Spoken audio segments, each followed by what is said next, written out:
December 1st, 1948.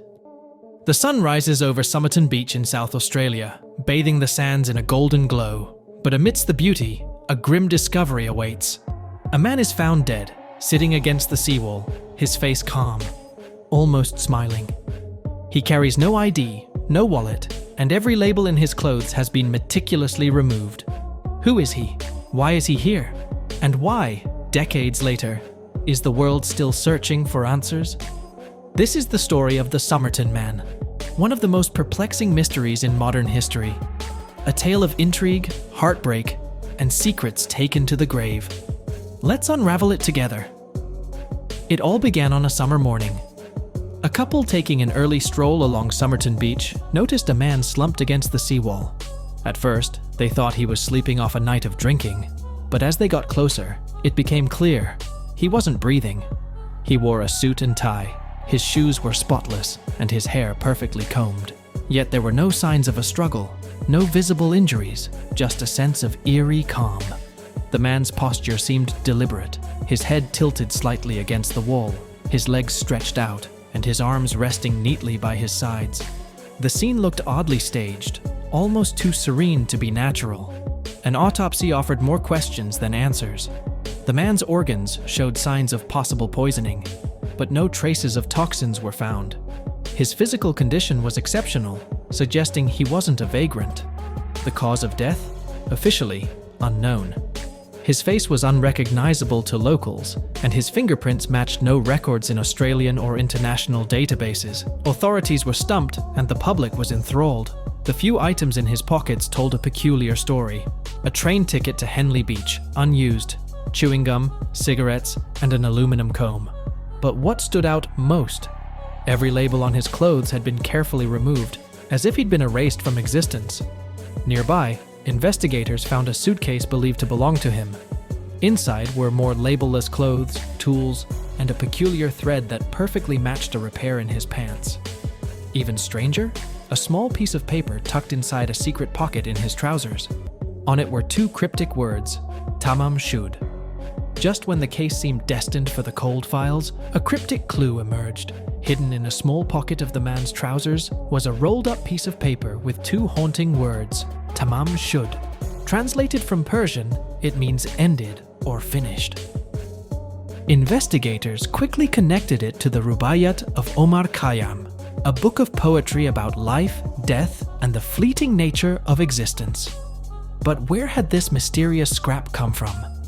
A breakthrough came when a local man turned in a copy of the Rubaiyat he found discarded in his car. Inside, the final page was torn, matching the scrap found on the Somerton Man, and scrawled on the back cover, a series of cryptic letters, like a code waiting to be cracked. Was this a message? A name? Coordinates? No one knew.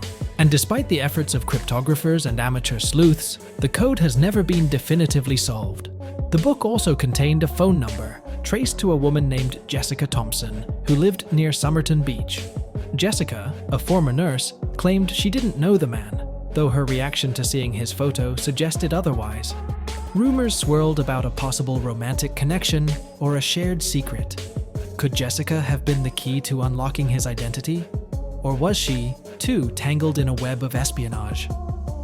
Adding to the mystery, the man's tie bore a unique stitching pattern associated with foreign intelligence agencies. This fueled speculation that he might have been a spy, caught in a deadly covert operation during the height of the Cold War. And then there was the timing.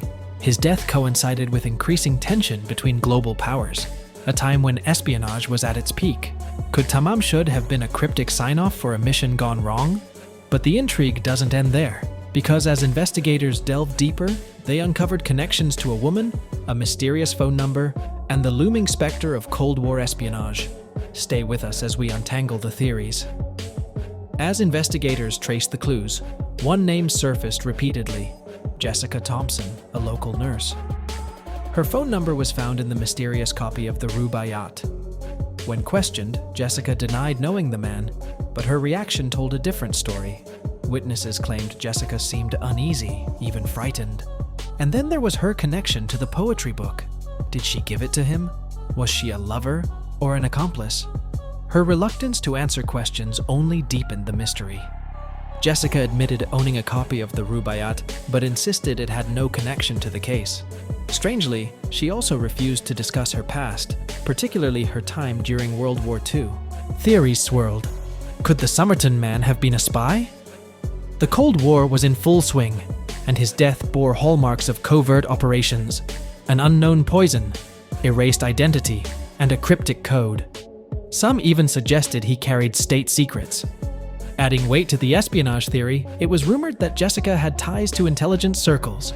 Her training as a nurse, coupled with her guarded demeanor, made her a compelling figure in the puzzle. Yet, no evidence definitively tied him to any government. Was this simply a tragic tale of unrequited love?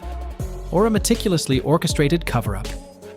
The presence of Jessica's young son further complicated matters.